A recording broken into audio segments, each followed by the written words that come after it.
कांवड़ियों को देखते हुए उत्तर प्रदेश और उत्तराखंड सरकार ने जो आदेश दिया था कि दुकानदार, फल विक्रेता और रेस्टोरेंट के संचालक मालिक का नाम बोर्ड पर डिस्प्ले करेंगे, इसको लेकर जो राजनीति शुरू हुई, हमने देखा कि किस तरह से जो एक अल्पसंख्यक वर्ग है उसके पक्ष रखने में कांग्रेस सबसे ज्यादा कूदकर सामने आई।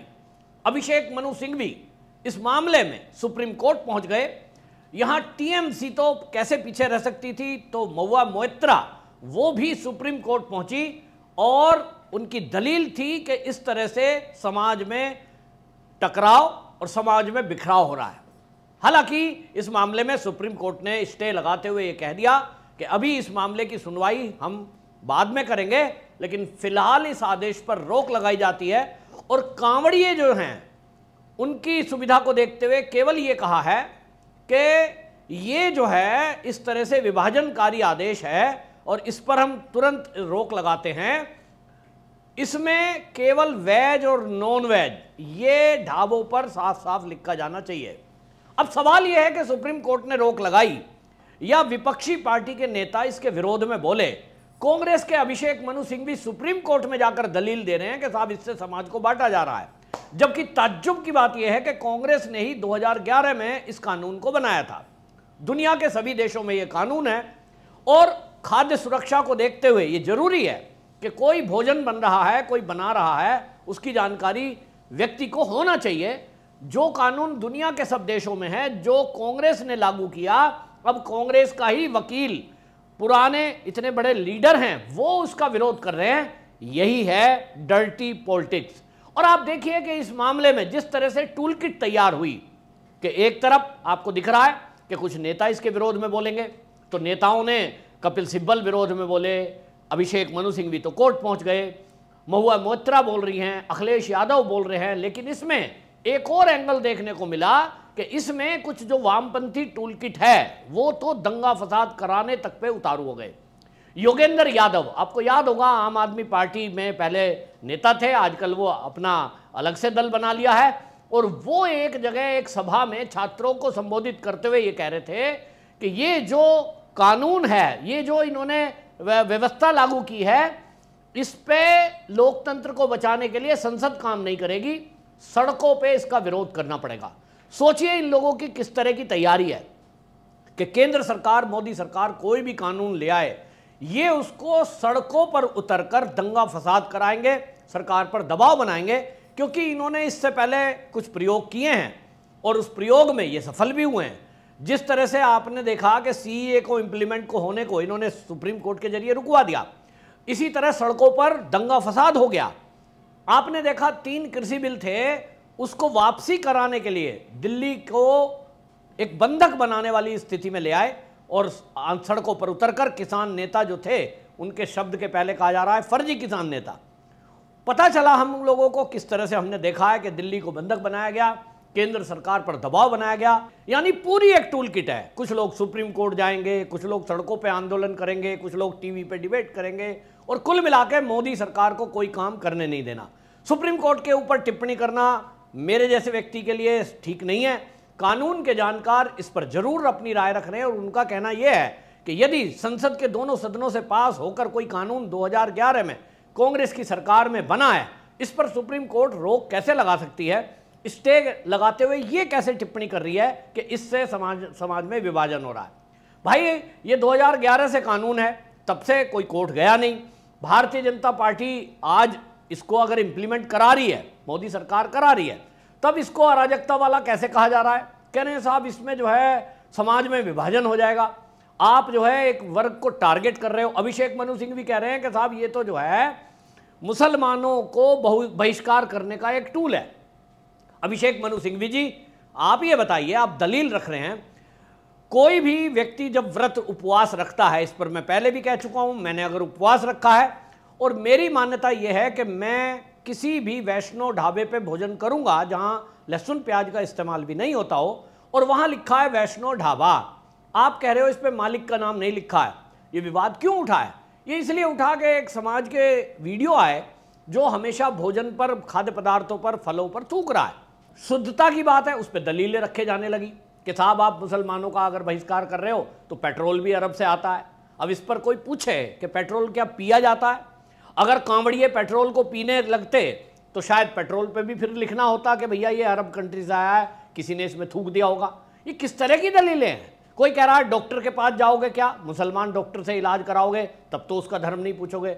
भाई डॉक्टर मेरी जीप पे खाने की कोई चीज रखेगा, वो दवाई है और दवाई कंपनी में बनी है और उसकी क्वालिटी चेक अलग तरीके से होती है। मेरे लिए खाने की चीज उपवास में जो मेरा भोजन है, चाय है, फल है, मुद्दा केवल इतना था। लेकिन हमने ये देखा है कि देश में इस तरह की अराजकता फैलाने के लिए किस तरह से जहां मुस्लिम कम्युनिटी आ जाती है नाम, वहां उसके पक्ष में सब लोग उतर जाते हैं। सुप्रीम कोर्ट फटाक से उस पर फैसला दे देगी या हाई कोर्ट हो तत्काल उनके पक्ष में फैसला देगी। कानून बना हुआ है और ताज्जुब की बात है उस पर फैसला हो गया। कोई वर्ग जो वामपंथी लोग हैं, ये लोग तो सड़कों पे उतर जाएंगे और उनके पक्ष में नैरेटिव बनाने की कोशिश करेंगे, यहां तक कि यूएन तक में मुद्दे को ले जाएंगे। और इसी तरह अब हम देख रहे हैं, मतलब आप सोचिए कि हिंदुओं की आस्था की किसी को परवाह नहीं है। अब ताज्जुब की बात यह है कि देश की आज़ादी को 75 साल से अधिक हो चुके, लेकिन तुष्टीकरण अभी भी जारी है। हिंदू के पक्ष की कोई बात करने को तैयार नहीं है। राम मंदिर बनाने की बात आएगी तो उस पर रोक लगा देंगे, श्याम मंदिर की बात आएगी यानी मथुरा की बात आएगी तो उसके विरोध में उतर जाएंगे, हम कोर्ट का आदेश नहीं मानेंगे। अभी अभी भरण पोषण का मुद्दा जो सुप्रीम कोर्ट ने तय किया कि भाई आप मुस्लिम कम्युनिटी में यदि हैं, महिला को तलाक देते हैं, वो आपका धर्म का मामला हो सकता है कि आप अपनी शरिया के हिसाब से किसी महिला को बिना कोर्ट जाए तलाक दे सकते हैं, लेकिन भरण पोषण आपको देना पड़ेगा क्योंकि ये देश का कानून है कि कोई भी आश्रित व्यक्ति है, उसमें माँ बाप भी हैं, संतान भी हैं, खाली पत्नी नहीं है, उसको आपको गुजारा भत्ता देना पड़ेगा। लेकिन हमने देखा कि उसके विरोध में भी उलेमा निकलकर सामने आए, उन्होंने कहा साहब हम नहीं मानते। और उसी के पक्ष में कांग्रेस खड़ी है। कांग्रेस के बारे में जो ये कहा जाता था और कभी मनमोहन सिंह ने कहा था कि देश के संसाधनों पर पहला हक मुसलमानों का है, बिल्कुल क्लियर हो गया। लोकसभा चुनाव से कांग्रेस को समझ में आ गया कि मुस्लिम कम्युनिटी का वोट उसके पक्ष में वापसी कर रहा है, दलित कम्युनिटी का वोट कांग्रेस के पक्ष में वापसी कर रहा है और इनको इसी से लगता है कि अपने पुराने ढर्रे पे चलो, यही वर्ग है, इसको लेकर के हम सत्ता में आ सकते हैं। और इसलिए देखिए ये जो है वकील कोर्ट में पहुंच गए, स्टे कर लिया और अब इससे तो क्या होगा, एक मैसेज तो साफ साफ दे ही दिया है, हिंदुओं की कतई किसी को परवाह नहीं है। हिंदुओं की यदि किसी को परवाह है तो वो भारतीय जनता पार्टी है। भारतीय जनता पार्टी की जिन राज्यों में सरकार है, मध्य प्रदेश में उज्जैन के लिए मोहन सिंह यादव ने कानून बना दिया और यह कानून पहले से था, लेकिन उन्होंने कहा कि वहाँ भी इस तरह से डिस्प्ले किया जाएगा, डिस्प्ले होना चाहिए क्योंकि मेरी आस्था का सवाल है। मैं तय करूँगा कि मैं किसके खाना कैसा खाऊँगा, किस होटल पे खाऊँगा, किस व्यक्ति से मेरी। अब देखिए आमतौर पे शुद्धता व्रत में ज़्यादा रखी जाती है।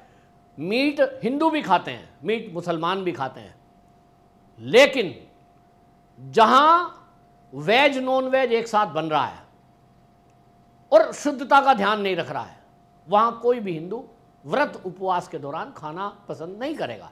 चलिए सुप्रीम कोर्ट ने इतना तो कहा कि आप बोर्ड पर यह लिखिए कि यहाँ वेज है कि नॉन वेज। कम से कम मैं मानता हूँ सुप्रीम कोर्ट के इस फैसले के बाद जो शुद्ध वैष्णो ढाबा लिखकर मुसलमान वहां मीट बना रहे थे, इस पर रोक लगेगी। तो एक सराहनीय, अभी तक मैं कह सकता हूं सुप्रीम कोर्ट का ये तो फैसला है। अब देखना होगा सुप्रीम कोर्ट इसमें आगे क्या सुनवाई करता है। लेकिन एक मामला ये भी है कि केंद्र का बना हुआ कानून, संसद में बना हुआ कानून, क्या उस पर कोई भी कोर्ट इस तरह से रोक लगा सकती है, इस तरह से कोई टिप्पणी कर सकती है? ये भी पहले की तरह इस मामले में भी विवाद होता दिखाई दे रहा है। लेकिन योगेंद्र यादव ने जो लोगों को भड़काकर सड़कों पे उतरने की बात कही है, वो वीडियो सोशल मीडिया पर वायरल है। क्या उसके आधार पर योगेंद्र यादव के खिलाफ कोई एफआईआर दर्ज होगी? ज्यादातर लोग सोशल मीडिया पर कह रहे हैं। और सोचिए योगेंद्र यादव का आप वो बयान देखिए, गूगल करेंगे तो आपको मिलेगा। योगेंद्र यादव सीधा सीधा केंद्र सरकार के विरुद्ध एक षड्यंत्र, एक बिगुल फूंक रहे हैं और आंदोलन का बिगुल इस कदर कि वो कह रहे हैं कि लोकतंत्र में, वो कह रहे हैं इस बचाने के लिए संसद काम नहीं करेगी, जबकि हमारे यहाँ तो व्यवस्था है कि लोकतंत्र की जो दुहाई देने वाले लोग हैं और संविधान की कसम खा रहे थे, भाई संसद तय करती है कोई भी कानून, उसका इंप्लीमेंट कैसे होगा वो शासन प्रशासन का काम है, लेकिन कानून बनाने का काम संसद का है। लेकिन योगेंद्र यादव को संसद में, लोकतंत्र में, बाबा साहब भीमराव अंबेडकर जी के बनाए संविधान में कोई, मुझे लगता है कि सम्मान नहीं है, ना कोई उसमें रुचि है, ना वो उसका सम्मान करना चाहते हैं, उनका विश्वास ही नहीं है। और उनका विश्वास है सड़कों पे आंदोलन। शायद इन लोगों की आंदोलन से ही रोटी चलती है, इसीलिए मोदी जी ने कभी इनको आंदोलन जीवी नाम दिया था। देखना होगा योगेंद्र यादव सरीखे लोग जो इस कानून के विरोध में उल्टी सीधी बातें कर रहे हैं, क्या एक बार फिर हमें देश में इस तरह के दंगे फसाद देखने को मिलेंगे? बड़ा सवाल है। लेकिन आपसे मेरा एक सवाल ये भी है, आप कमेंट में जरूर लिखिए कि योगेंद्र यादव सरीखे लोगों के खिलाफ क्या करना चाहिए और कांग्रेस का क्या करें, जो अपने ही बनाए कानून में जब गिरी तो कोर्ट में पहुंचकर उसने अपना दोगलापन दिखा दिया। हिंदुओं को इस पर क्या संज्ञान लेना चाहिए, उनको इससे क्या शिक्षा मिलती है, कमेंट में जरूर लिखिए। वंदे मातरम।